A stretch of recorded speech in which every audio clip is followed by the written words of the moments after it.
get asked if I use screen bottom boards or solid bottom boards in my own personal colonies, and actually even at the University of Florida where I work. But my team and I, and myself included, even personally, we tend to use screen bottom boards. There's a fair amount of research that shows that if you use screen bottom boards, you can reduce varroa populations in your colonies. Now, it's important to know that screen bottom boards are not a curative for varroa. They simply aid in the reduction of varroa populations. I think that is somewhere in the 10 to 20% range. I usually see it hovering around 15%.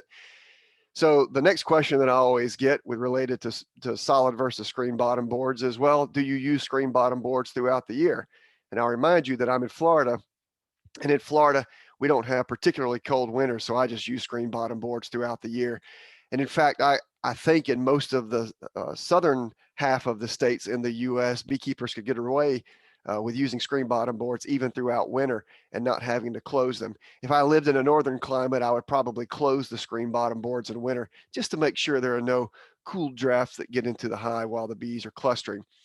My general feeling about screen bottom boards versus solid bottom boards is that at the end of the day, screen bottom boards certainly don't hurt your colonies. There's plenty of research to show that they help. So you have to have a bottom board on your colony anyway. So why not use screen bottom boards? And that's generally how I think about whether or not I'm going to use screen or solid bottom boards.